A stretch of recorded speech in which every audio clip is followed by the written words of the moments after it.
we're having to get onto the show today because Dr. Davis is diving in. He's answering all my questions before, but you're getting ahead of me. You're so smart that you already know my questions in advance. But Dr. Davis, I've binge listened to you to prepare for this. And so I know a lot about most of your answers, but I really wanted to get to know you actually, and like your story about cardiology, how we are here today. I know that we're going to get into the gut to glow and super gut, but I was really interested. I was looking you up on Wikipedia, all this stuff. I learned about your daughter, like very interesting. I thought that was really cool. We're going to get into that, but let's go back to why did you want to get into cardiology? What's your story? I just want to learn more about that first, because that leads to where we are today. So thank you, Lindsay. So I was in cardiology starting in the 1990s, so many years ago. It was a very exciting time. It was the emergence of procedures to open arteries. So this new idea of angioplasty, balloon angioplasty, putting in stents, taking drilling devices and drilling through blockages in arteries. So it was a really exciting time. But then my mom died of sudden cardiac death about 4 months after her successful coronary angioplasty procedure. So she was living in New Jersey, where I grew up, and I was in Milwaukee. They brought me into Milwaukee to set up all the new technologies in the various hospitals. But it drove home to me, Lindsay, just how pointless, how useless, how inadequate it was to manage this very dangerous disease, coronary disease, heart attacks and such, with a procedure in a hospital. And so I started to ask questions like, well, how could I have told my mom maybe 2 years, 5 years, 10 years ahead of time that trouble was brewing? Well, that led me down a different path to find out a way to identify early heart disease, how to put a stop to it. And that was the emergence of one of the first CT heart scans in the Midwest, one of the few in the country back then. This is 30 years ago. And we generate something called coronary calcium score. And we showed people how to stop its progression and reduce it, reverse it. But it led to all kinds of new lessons, like vitamin D, incredibly effective for reducing CT heart scans, coronary calcium scores. It led to one of the things that also I did was reject conventional advice to reduce cholesterol and saturated fat, which is ridiculous, by the way. It's absurd. There never was evidence that reducing dietary cholesterol and saturated fat reduced cardiovascular risk. There never was evidence. But it became this thing, and of course, pharma got involved with their statin cholesterol drugs and other drugs and became a very revenue-producing, profitable enterprise. So even today, 80 million Americans take statin cholesterol drugs, but there's been no reduction in heart disease. So your local hospital spent maybe $75 million for the new cardiovascular wing because heart disease remains to this day the number one moneymaker for hospitals. So there's this silent agreement. Let's not reduce heart disease. Let's allow it to proceed because it pays so well.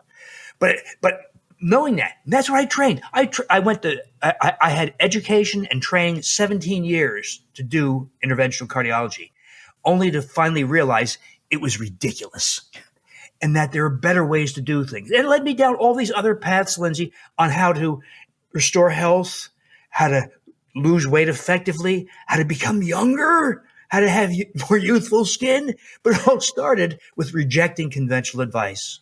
I was listening to this podcast yesterday and the lady was talking, she was an MD, and she was talking about that in school, they only gave an hour's worth of schooling on nutrition to doctors.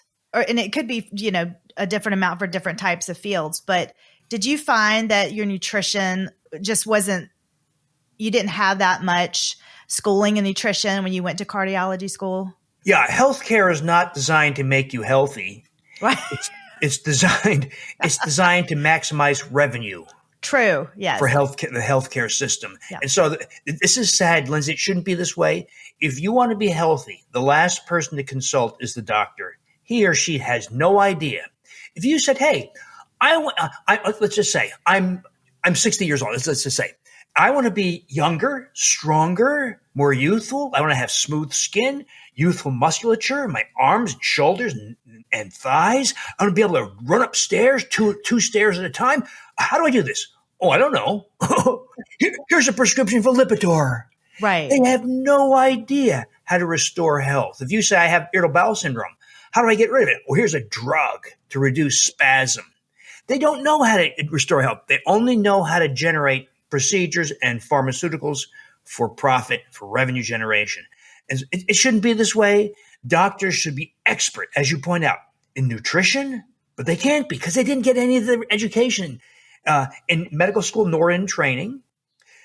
They should be experts in the emerging world of the microbiome. The microbiome is fantastically effective in generating youthfulness and health, but they know almost not, they say stupid things like, oh, probiotics don't work. That's about the extent of their wisdom on probiotics, by the way, when there's so much more you can know about the microbiome in generating healthy effects. Oh, I'm a big believer in probiotics. And my son is struggling with eczema right now. And we're looking into switching his probiotic right now. I'm so excited about a company that is making one that has phenomenal results. You know, when you were saying that, and then you were leading away from the healthcare industry and finding your own route, I just kind of thought, how I was thinking, like, if that were me, where would you even begin? Like, how did you even start that? Because it's a long journey, all the different things you have to put together. Where did you start to learn everything from food and diet and like to put it all together? Well, one of the first, so Lindsay, I hate to admit that I learned a lot of my lessons by mistake, by making mistakes. That's the best way sometimes, right? So a lot of this journey started because I wanted a better way to control risk for heart disease. You know, heart disease is serious business, right? People die of heart disease every day. Well, if you endorse this idea of reducing saturated fat and cholesterol, LDL cholesterol, you're going to find that it does nothing. It does nothing to reduce cardiovascular risk, almost nothing. So I rejected the idea of testing for cholesterol values. There is a better test. It's called lipoprotein test. In this instance, it's NMR, nuclear magnetic resonance lipoprotein testing. All that means is taking the clear part of your blood, take the red blood cells out, and you have the clear part plasma left. You put it in a magnetic field and you analyze the particles in your bloodstream, the lipoproteins, the fat-carrying proteins. And you find quite quickly that the driving factor in heart disease, death, sudden cardiac death, heart attack, need for bypass surgery, stent implant, all that stuff, is small LDL particles. Not LDL cholesterol, this ridiculous thing that should have been abandoned decades ago, but small LDL particles, the actual particles in the bloodstream that cause coronary atherosclerosis. Well, what causes small LDL particles? That causes people to die of heart disease. Wheat, grains, and sugars, period. That science is quite well sorted out. It's not my science, it's other people's science, such as Dr. Ron Krauss from University of California, Berkeley, Johns Hopkins, and other places. The science is well sorted out, despite not telling people about it by conventional doctors. So I asked people to remove wheat, grains, and sugars from their diet, and I saw small LDL. When you do that NMR lipoprotein test, you see things like this. Somebody starts with a level of 2,000 nanomoles per liter, particle count per volume. They go wheat, grain, and sugar-free. Don't restrict fat. Eat bacon, eat butter, eat pork with the fat, eat vegetables, eat real food, not junk grains. Yeah. And small LDL drops from, say, 2,000 to 0. It's not 10% better, Lindsay. It's not 20%. It's eradicated. And you have eradicated risk for heart disease. When you have small LDL, we also know that you have high triglycerides, fatty liver, high hemoglobin A1C, high C-reactive protein, low H. In other words, small LDL occurs with this whole cluster of abnormalities. Unlike LDL cholesterol, the standard measure, what does LDL cholesterol occur with? Nothing, because it's not a real measure. It's a garbage measure. But that's the standard, that's the prevailing standard of care in heart disease. So, but doing this, and we saw heart disease reverse numerous times, but we also saw crazy things I did not expect. I saw ulcerative colitis go away. I saw irritable bowel syndrome get better. I saw type 2 diabetes reverse. I saw people lose, they'd say to me, you didn't tell me I'd lose 63 pounds. You didn't tell me I'd have to stop my blood pressure medicines and my insulin and blood sugar medication because I'm no longer diabetic or hypertensive. So I saw a complete transformation of health by doing the opposite of what dietary guidelines told us to do. And you probably saw results for your own when you personally changed too. What did you find in your personal health that has changed? Well, now we're going back 40 years, long time. And I became a vegetarian, a low-fat vegetarian. I was playing tennis. I was biking. I was jogging 3 to 5 miles several times a week. And I became a type 2 diabetic. Wow. My triglycerides were 390. My HDL cholesterol, the good, was 27, which is very low. I had a ton of small LDL particles, 1,800 nanomoles per liter of small LDL. I was hypertensive, and I had a big gut. And I went, wait a minute now. I'm exercising about 6 times a week. I'm eating low fat, no meats, no animal products, no added fats, and I become a fat type 2 diet. What? So I stopped doing that, stopped eating low fat, stopped being a vegetarian. It all went away. But it was an illustration to me, Lindsay, that the wrong diet can be catastrophic. Mm-hmm. So I learned by making mistakes. And it became clear that the problem over the years, thinking about this and examining the science, the problem was grains and sugar. Grains and sugar. Grains have really no place in the human diet, despite the USDA telling us things like eat more healthy whole grains, all that nonsense. Grains are unsuited for human consumption, but they become a staple in the human diet, and they're extremely destructive. So grains were added to the human diet at a time of desperation when there was war and famine and drought, and people added grains because they were desperate, and they found they liked it. But it doesn't mean it's good for you. In fact, when humans added grains to the human diet, there was a huge downturn in health. We know this from the record from 10 to 12,000 years ago, and it remains true even today that their consumption of wheat and grains is an enormous problem for human health. Does this include, this is such a silly question, but I have to ask, sourdough, like homemade sourdough? Yeah, sourdough is the low-tar cigarette of food. Okay. So in other words, if I smoke unfiltered Marlboros and then convert to filtered low-tar Salems, am I now good? Am I now healthy? No. It's just a little bit less harmful. Same thing with sourdough. When you ferment sourdough, you reduce a little bit the gliadin-derived opioid peptides that are appetite stimulants. You reduce some of the wheat germ agglutinin that is a bowel toxin. You reduce some of the phytates that bind minerals in your gut and you poop them out. You poop out the minerals. It reduces a little bit of the amylopectin A, the carbohydrate of grain. So it's a little bit less harmful. And of course, you bake it, you kill all the microbes that cause fermentation. So sourdough bread, while it may smell and taste good, is no better for you than any other form of wheat. I'm truly sad to hear you say this. Now, is it okay? This is such a selfish question. Can you every now and then indulge birthdays, things like that, or Christmas holidays, or like what do you do? Do you indulge just a little bit? Do you have a bite of that cake, or are you completely 100%? You're all in? Well, personally, Lindsay, if I eat any kind of grain, let's say I go to a restaurant and I fail to ask the waiter what's in the gravy or the sauce, and they put a little wheat, I'm going to be sick for a few days. So I have no choice but to be wheat and grain free. But there's an effect I call I ate one cookie and gained 30 pounds. What does that mean? Well, here's what happens in real life. People go wheat and grain free. They lose a huge amount of weight. Their blood sugar drops, their blood pressure drops, their skin rashes recede. They look younger and healthier, right? Then they say, it's Thanksgiving. I'm going to have a biscuit. Damn it. I'll exercise more tomorrow to compensate. Well, something happens. It's the gliadin-derived. So there's a protein in wheat called gliadin, cecolin in rye, hordein in barley, zein in corn. These are a group of proteins that humans are incapable of fully digesting.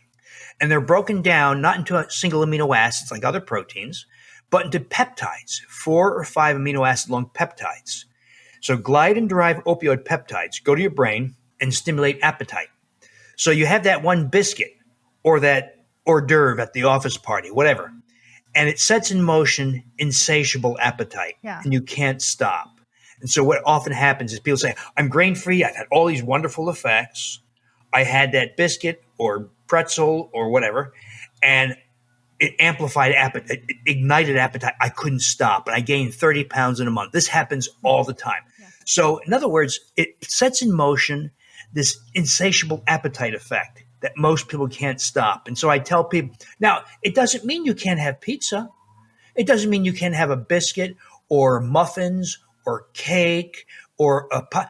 What we do is we replace wheat and grain products with non-wheat grain products. So for instance, if you want a muffin, let's make with almond flour or ground golden flaxseed or coconut flour. We use flours that mimic grain products, but don't raise blood sugar, don't trigger appetite, don't have other health effects. So you can have all those kinds of things. You will have to make them yourself for the most part because food manufacturers are not very good at making these things.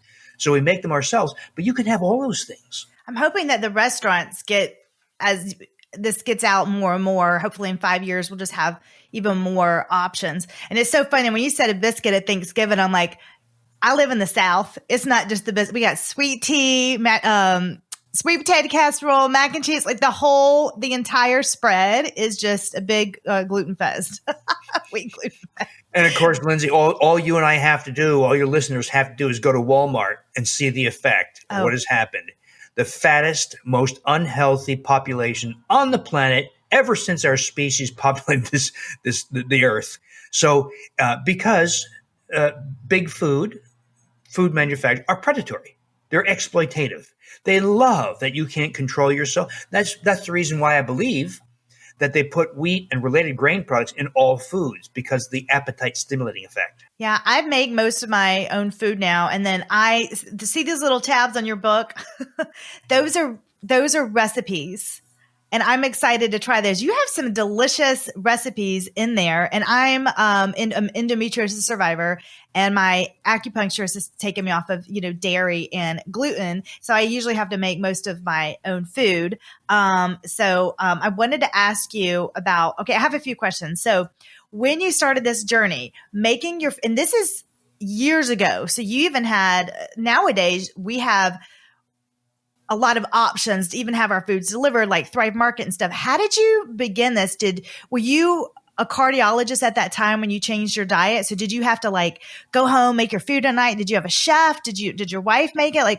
How did you do all this? Because when you're this busy, and then the stress of not being able to microwave something as you're about to go perform heart surgery, I was generally trying to figure out what your schedule was and how you made your food. Selfishly, this is for me also because I'm busy and I'm a mom, and I'm like, how do we do it all? I want you to tell me. How do we prepare? Did you meal prep? What's the secret? Lindsay, there's no question. There's a little bit of effort involved. So in other words, you just can't just buy foods that are healthy. We do return to real whole foods like avocados and beef and fish and vegetables. So it's rejecting all the processed and ultra processed foods. It's readily doable, but there is a little bit of effort involved. The secret sauce in all this is that when you eliminate wheat and grains and thereby gliadin-derived opioid peptides that drive appetite, when you stop limiting fat and cholesterol, so use more butter, use more extra virgin olive oil, eat the fat on your pork, eat the skin on your poultry, eat the skin on your fish. Don't limit fat. Never limit fat, because fat is satiating and it does not cause cardiovascular disease. That's nonsense. And even further, you restore this microbe lost by nearly all modern humans, Lactobacillus reuteri, that, by the way, smooths your skin, reduces wrinkles, increases skin moisture. You restore this microbe, and it turns off your desire for snacking. So what happens in this lifestyle is you have breakfast, let's say a couple of eggs with some sausage, maybe something with some fibers or microbes, like a fermented food. And you're probably not hungry till 3 o'clock, 4 o'clock, 5 o'clock. Hunger changes. It's not the desperate gnawing hunger that other people get that are consumers of grains. It's a little reminder. You might feel, oh, I'm a little restless. Oh, I'm hungry. It's 5 o'clock. I haven't had anything since 8 this morning. And then you have something to eat. So the whole feeling of hunger and the need to eat changes completely. So it frees you from that driving. I need to eat something. I had a bowl of Cheerios at 7:30. It's now 9 o'clock. I'm hungry again. I got to have a muffin. It's 10:30. I'm hungry again. Got to have something. It's noon. Where's lunch? All that goes away. What do you do? Do you meal prep? Like what? I would love to know, like today, what did you have for breakfast? What did you do today? And I would even like to start to get into your routines. This is so fascinating to me. So walk me through when you woke up this morning, everything that you've done and what your day holds and what you're eating and things like that. Well, it's 10:30 in the morning where I am right now, and I have eaten nothing. Oh, do you fast? No, because I'm just not hungry. Oh. So you'll find that really that feeling of hunger is gone.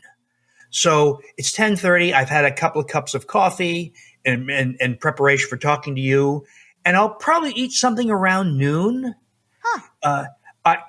I last ate, I think, 3 o'clock in the afternoon yesterday. Wow. What did you have yesterday? What did I have yesterday? I think I had some beef that I sauteed along with some vegetables and some fermented foods. Fermented foods, by the way, Lindsay, are extremely effective for skin health. Sauerkraut, kimchi, kefirs, yogurt, not the stuff in the grocery store, stuff you make yourself. Because when we ferment things, we allow prolonged fermentation to increase the number of bacteria. Because the bacteria of fermented foods, whether it's sauerkraut or kimchi or kefir, whatever, those microbes, these are microbes with crazy names like Leuconostoc mesenteroides or Pediococcus pentasacius. Yep. These microbes can't take up residence in your GI tract. You consume them as your fermented food. They pass through the 30 feet of your GI tract, and they're like little farmers. They cultivate healthy species like Akkermansia and Fecalibacterium, that produce what's called butyric acid. And butyric acid is magnificently helpful for your skin. So you may know this. Healthy skin is acidic. That surprises many people. Healthy skin has a pH of about 4.5. Unhealthy skin, eczema, psoriasis, acne, rosacea, is less acidic, pH of 5.5. Now, if we think back to our high school chemistry, the difference between 4.5, pH 4.5, and 5.5 is tenfold because the pH scale is logarithmic. So we want acidic, healthy skin. Well, when you consume fermented foods, those microbes cultivate healthy bacterial species that produce butyric acid that goes to your skin and acidifies the skin. Do you have fermented foods every single day? Yeah. So the key with fermented foods is to eat several servings per day. It doesn't have to be big servings. It could be just a couple of bites of sauerkraut. It could be, I have something called Saccharomyces boulardii sparkling juices. So I take juice, let's say apple cider, or I love mango passion fruit juice. It's sugary, so you shouldn't drink it unless you ferment it. So I add a probiotic capsule of Saccharomyces boulardii. It's a fungus. You can buy it as a commercial product called Flora Store. Take a capsule, empty it into the juice. Make sure the juice has no preservatives, no potassium sorbate, no sodium benzoate, none of that garbage. What brand is this? What brand do you like for the juice? Many brands. There's many brands. Just make sure, and it differs regionally, of course, but you want a juice that is, you don't want clear juice, not like apple juice. You want apple cider, for instance. You want pulpy juice with no additives. Ingredients, apples. Ingredients, passion fruit. Ingredients, mango, nothing else. So because preservatives kill microbes. So empty your capsule Flora Store into the juice, agitate lightly, and then leave the cap on loose because you'll see at 24 hours it's bubbling because of the carbon dioxide being performed. Let it go for about 60 hours and all the sugar's gone. There's no more sugar left, but it tastes like, if you used apple cider, it'll taste like apple soda. If you use mango juice, it'll taste like mango soda. And you get a ton of Saccharomyces boulardii. That's one way to get fermented. And it's the most important thing that people can do to protect your gastrointestinal microbiome from the adverse effects of antibiotics. That is the coolest tip because you could just drink it along with your meal and I would actually rather do that because I don't love fermented foods. I mean, I'll have to do what I have to do, but if I could just have, and so how much would I need to do? Like an ounce, a tablespoon? I could do that. No more than a half a cup or so, because there's a little bit of residual sugar. We don't want to be overexposed to sugar. Sugar has adverse effects. That's one example of a fermented food that you can include in your day-to-day lifestyle that amplifies overall health benefits and including skin benefits. I love this. And is that half a cup with every meal? You could do it that way, or you could just do it half a cup per day. There's no specific regimen to follow.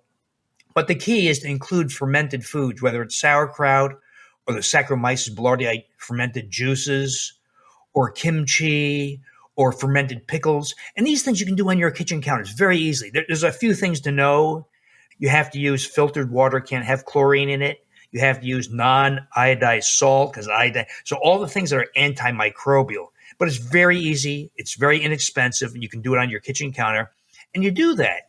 And among the effects, besides rebuilding a healthy gastrointestinal microbiome and reducing anxiety and depression and high blood sugar, it also gives you healthier skin because that butyric acid acidifies your skin, reduces redness, reduces blemishes, and increases smoothness. But so in other words, one of the things I try to emphasize to ladies is that the real key to skin health is oral. I know ladies love the topical things. I know that. And that's fine. But you have huge control over skin health and appearance by consuming things orally, including fermented food. As an esthetician, I always, before I even asked you, when I did my consultations, and I still do those about yours topically, I always look to the gut. So I was really excited to learn that you also have a product called Gut to Glow and that you developed that. And I would love for you to tell us about your journey on why you started that, like what, and also just tell us a little bit about it. And you need to consume it, like how you consume it and what it's going to do for the skin. Well, it all started with some studies performed at MIT, the Massachusetts Institute of Technology, by a cancer group. They were playing with this microbe, Lactobacillus reuteri, reuteri, named after the German microbiologist Gerhard Reuter, who discovered it in breast milk in a breastfeeding mom in 1962. And he saw over his 40-year academic career that it essentially disappeared. He couldn't find it anymore. So it was everywhere in breast milk, in stool, et cetera, in 1962. And then over 40 years, he could no longer, and that's been verified. It's gone from the human gastrointestinal microbiome. Well, in these series of experiments by this cancer group at MIT, they gave Lactobacillus reuteri. They wanted to explore its anti-cancer effects. So reuteri has very potent anti-cancer effects, including colon cancer. They gave it to mice, and they saw things they didn't expect. They saw that their fur became, in their words, rich and luxurious. Rich and luxurious mouse fur. Okay. And then they shaved the fur and they saw it grow back very rapidly. They inflicted wounds in the skin and they saw that healing time was cut in half. They saw that old mice were restored to youthfulness. They started playing again. Their fur was rich. They redeveloped youthful musculature. Their testosterone went sky high. Their growth hormone went higher. Their immune response improved. Well, this is all in mice. And you know, Lindsay, that a lot of things seen in mice don't play out in humans. I got the same microbe, but it's sold as a commercial product for babies. So the microbial count was very low. The dose was low. So I reasoned, let's amplify the count by making yogurt. It's not yogurt. It's just fermentation. Microbes don't have sex, right? There's no male and female microbes. They just reproduce themselves. One becomes two becomes four, like that. So I used a method of extended fermentation, prolonged fermentation. So Lactobacillus reuteri, this microbe doubles every 3 hours at human body temperature. So I let it double 12 times, 36 hours. And I perform what's called flow cytometry to count the number of microbes. We get about 300 billion per half cup serving. So we amplified the count by about 1,000-fold from the baby tablets. And me and my audience consumed this yogurt. All the effects that we saw in mice played out in humans, including smoother skin, loss of fine wrinkles like crow's feet and smile lines, reduction of the nasolabial fold, reduction of forehead, increase in sebum, increased moisture, a return of youthful muscle, increased libido. Guys get a 50% rise in testosterone. Older ladies who lose vaginal moisture and sensation, it comes back. The immune response, the healing response is improved, and effects generated by oxytocin. So reuteri sends a signal to the brain to release the hormone oxytocin. There's an increase in love and empathy for other people. There's an increase in generosity. There's a reduction in social anxiety. There's increased acceptance of other people's opinions. So what I saw, Lindsay, was a restoration of youthfulness, including skin effects, by restoring this one microbe. Well, the ladies in my audience say, you know what? I don't care about generosity. I don't care about muscle. I just want better skin. So I said, oh, okay. All right, okay. Fine. Just get rid of my wrinkles. So, and they also said, I'm sick and tired of making the yogurt. Okay. So I created a product that included Lactobacillus reuteri, that microbe, but I threw in marine-sourced collagen peptides, hyaluronic acid, and a carotenoid, astaxanthin, just to amplify the effects. We did a small clinical trial, 25 ladies, and we asked them, don't change your diet, don't change your exercise, just take these. It was 4 capsules to get these things. And over 90 days, we did measures like high-resolution skin ultrasound to measure dermal thickness. As you know, the seat of skin health and appearance is the dermis, not the epidermis, but the dermis below the epidermis. We recorded a 15% increase in the thickness of the dermis compared to about 6 to 7% when you take collagen alone. So we got a marked effect in increasing dermal thickness. That's why the ladies lost their fine wrinkles. But we also measured their waist circumference, just because it's free to do, right? Yeah. And the ladies lost as much as 8 inches off their waist. 8 inches? 8 inches. Wow. And did not lose weight. Now, how can you lose 8 inches off your waist and not lose weight? Well, consistent with the animal evidence, consistent with my experience, you regain muscle. So when we age, we lose about 1/3 of our muscle. Right. So little old ladies, for instance, with skinny arms and legs, that comes back to what the musculature you had in your 20s and 30s. So, and that has huge benefits for health and appearance. So we do these 4 things: Lactobacillus reuteri, collagen peptides, hyaluronic acid, the carotenoid, astaxanthin, and huge effects on body composition occur. So, you know, all these people are taking these GLP-1 agonists like Wegovy and Ozempic. Oh, mm-hmm. So they pay $12,000, say, for a year's worth of a Wegovy. They lose 40 pounds, 10 pounds of which is muscle. You lose 10 pounds of muscle. Well, think about 10 pounds of ground beef on your kitchen table. It's a lot of muscle to lose. When they stop the drug, because few people can afford that forever, they stop the drug, they regain 32 to 34 pounds of fat, not muscle. Now, they're more likely to be diabetic, pre-diabetic, hypertensive, increased risk for dementia, cognitive impairment, and heart disease and breast cancer than they were at the start. Well, I think we found a way to lose abdominal fat, preserve or increase muscle, and thereby increase your basal metabolic rate and not regain the weight and look younger. So those people with Ozempic face, they lose subcutaneous fat and muscle. So they're 40 pounds thinner on the drug, but they're 10 to 20 years older in appearance. So I'm very careful about losing weight too fast. Even with, I gained 60 pounds with my baby, and I have probably about 15 more to go. And I'm losing it very slowly because I don't want it to show up in my face too fast. So I'm very careful. So I'm glad you mentioned that. And I do weight training too. And I do not, that's the last thing I want to lose is my muscle. I work very, very hard to get it. And it just makes such a difference in my body. So it sounds like you need to take 4 capsules a day with food, without, does it matter? 90 Doesn't days. matter. 90 now, days to start seeing. When I first restored reuteri, Lactobacillus reuteri, this some years back, in my 60s, Lindsay, in my 60s, I gained 13 pounds of muscle in 3 weeks, and my strength increased by 50%. I hate going to the gym. I can't stand it. So I go 15 minutes once a week. I was doing lat pull downs, 130 pounds for 10 reps. You work out for 15 minutes once a week? Mm-hmm. Wow. Within 3 weeks, it went from 130 pounds to 200 pounds, like I did in my 20s. So what we're doing is restoring youthfulness. And part of that is a restoration of youthful skin, a dramatic increase in dermal thickness, a reduction in fine wrinkles, and long-term reduction in the more deep wrinkles like nasolabial fold and forehead wrinkles. Okay. Every woman is going to be excited. So a lot of people don't know this, but you are also a father to a famous tennis player, Lauren. Are you still I'm just curious because do you play tennis now, or were you a tennis pro back in the day, or?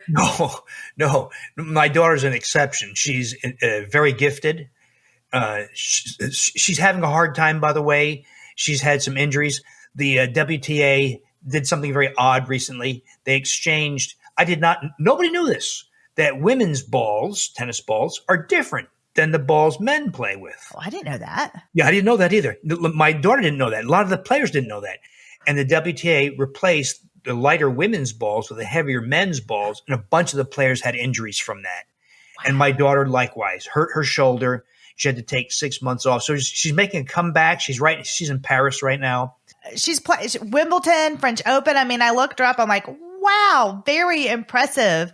So I thought you must have played tennis growing up too, but I wanted to hear that story and your activities that you did and everything, like nutrition, health, like everything. So she was an exception. Do you play tennis sometimes?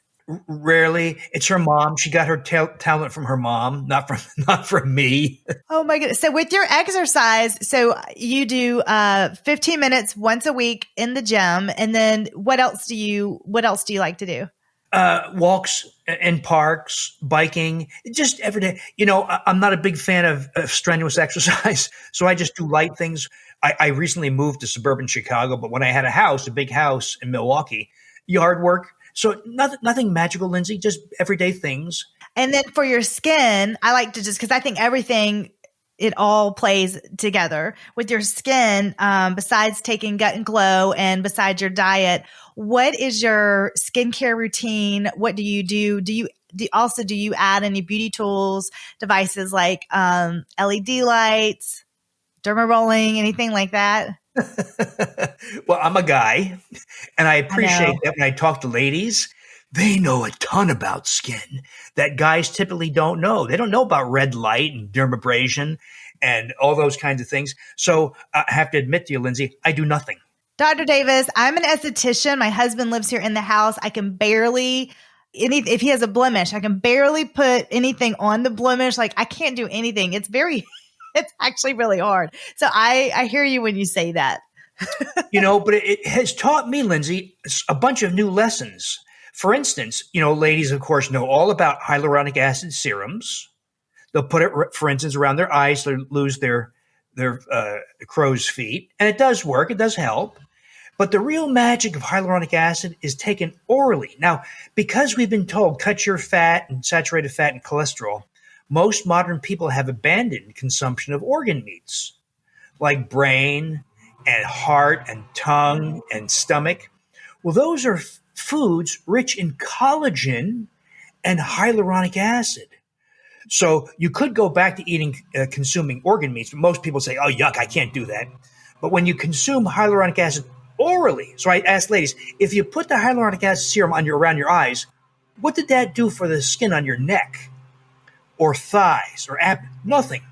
And you take it orally, it improves skin body-wide because the hyaluronic acid goes to your dermal layer of skin and it causes huge retention of moisture and thickens the dermal layer of skin, smoothing skin. That hyaluronic acid also triggers formation of collagen in the dermal layer of skin, also triggers formation of collagen in your joints, improves joint health, and it's also the lining of your arteries, the so-called glycocalyx of your arteries, that causes your arteries to relax, not develop atherosclerosis. So hyaluronic acid is hugely unappreciated as an oral factor, and it's one of the few fibers that comes from animals. So most fibers come from plants, but hyaluronic acid is a fiber that comes from animals, especially skin and brain. So I see ladies buying boneless, skinless chicken breast. No!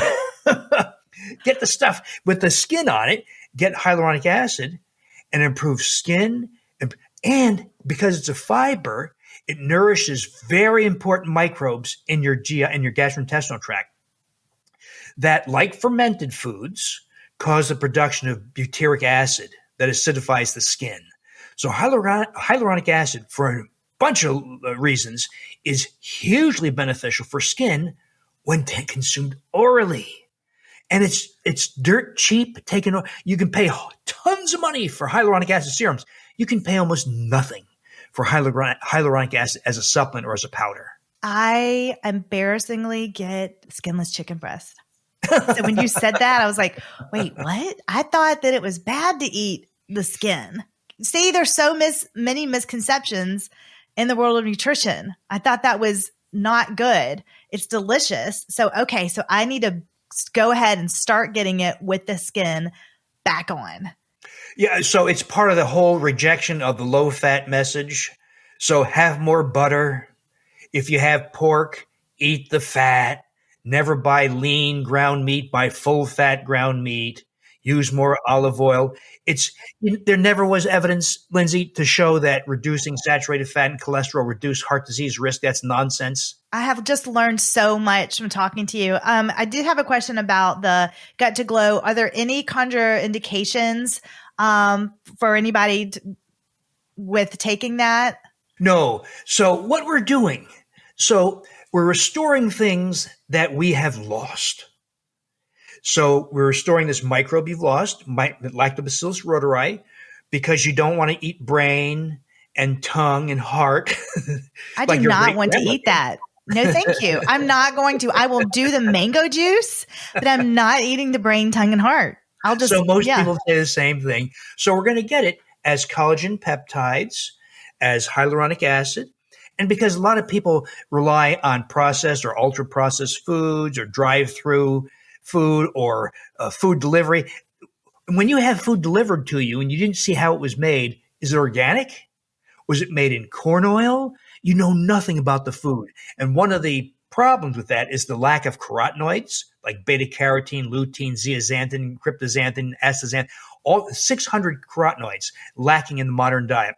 And carotenoids have a huge effect on overall health and skin health. Yes. And so we're going to restore. I chose astaxanthin only because that's the carotenoid that comes from salmon and shrimp and lobster. It's the orange or pink color. We restore that carotenoid because it's the most potent carotenoid of all, and it has huge skin benefits as well as helping reduce your abdominal weight, your waist circumference, and other anti-inflammatory factors. So we do all those things, and you get these magnificent synergistic benefits. Okay. I am so excited. Gosh, salmon is so expensive nowadays. So I don't know. Do you eat tuna? A lot of tuna? Sadly, Lindsay, nobody can eat all the fish you want because it's contaminated with mercury now. Yeah. The smaller the better, though. The smaller fish, the better. Yes, that's right. So, yeah. And shellfish contaminated by cadmium. So I'd like to say eat fish every day and get your astaxanthin that way, but we can't. So, and I'd like to say eat all the brain and tongue and heart you want, but most people don't want to. I'm not doing that. Yeah. So that was my rationale. And most ladies say, I love the skin benefits of restoring reuteri, but I'm sick and tired of making the yogurt. So that's why I came up with that formulation. So just so what he's talking about, everybody, you can use the capsules and you can make your own. You can also make your own yogurt though, if they wanted to, with the capsules. Absolutely. There'll be a pink tinge to it from the astaxanthin. The astaxanthin has like this pink or orange color to it, but that'll be gone after the first batch. Because I'm thinking I could actually make the yogurt for my son. He's a baby. He needs to have his yogurt, but because he's not going to take the capsule. So, okay. So, but you don't have to have the yogurt if you take the capsule, right? Right. Right. So yogurt making, Lindsay, is nothing more than a way to amplify bacterial counts. People don't think of it that way because they buy the garbage in the grocery store that's barely fermented at all. And they're using different microbial species. They're using species like Streptococcus thermophilus and Lactobacillus bulgarius. Those are not those are fine microbes, but they don't really provide much benefit. So when we restore Lactobacillus reuteri, we get these youth restoring effects. Now, there's other microbes you can restore also. We can restore, for instance, Lactobacillus gasseri, also lost from most people, and it shrinks your waist. We could restore Bacillus coagulans, and it reduces muscle injury during strenuous exercise or strenuous work.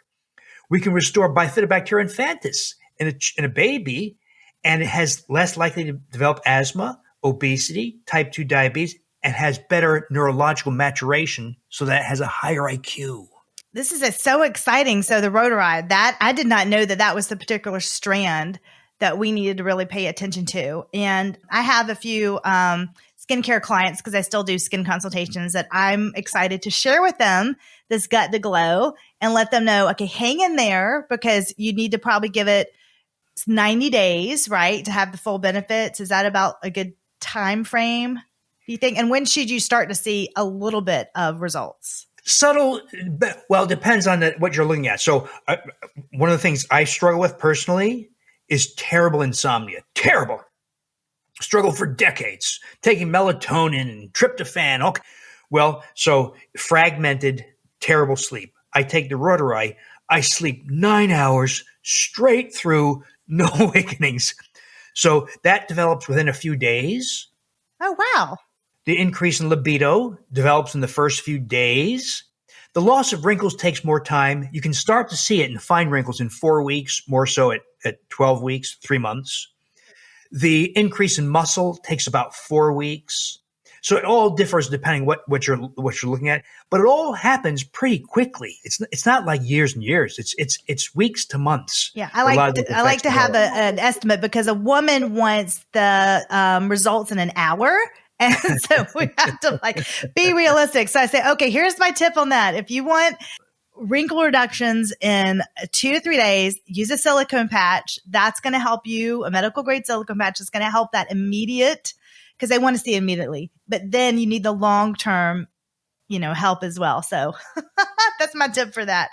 So, well, thank you so much. And I wanted to share with the audience that Dr. Davis has amazing books. And Super Gut is your latest one, correct? That's your latest book. Mm-hmm. And again, on my little tabs, I'm so excited to check out these recipes. He also has a membership that you can do. I think that this is exciting, because this is an opportunity that you can connect with Dr. Davis weekly. He has weekly Zoom meetings. You can ask him questions. He goes over topics, and you're able to do a deep dive on your skin health, your gut health. That's exciting. And then he also has his Gut to Glow, which is, how long have you had the Gut to Glow? It's been about a year or so. It's pretty new. It's been about a year. So you can go to his site and drdavisinfinitehealth.com, and you can follow him on Dr. William Davis as well on your Instagram.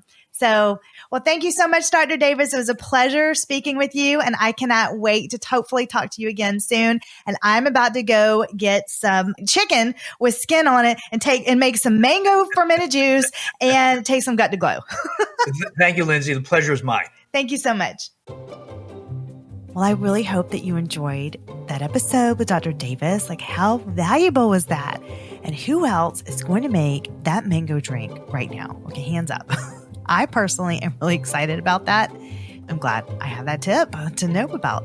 Listen, before you go, I wanted to check in, and I wanted to ask if you are looking for a way to keep your skin looking hydrated and at its best. Of course we are. I mean, this is just a rhetorical question, really. I have created for you a guide to hydrated, glowing skin at lindsayholder.com/hydrate. So I have a checklist, and in this guide, it's going to ask you, it's going to tell you, you're going to have a checklist of what to do if your skin is feeling too tight. Also on what to add this one item to really bump up your hydration, on what to switch in your routine to seal in moisture, and even what to also add into your AM and PM routine to plump everything up.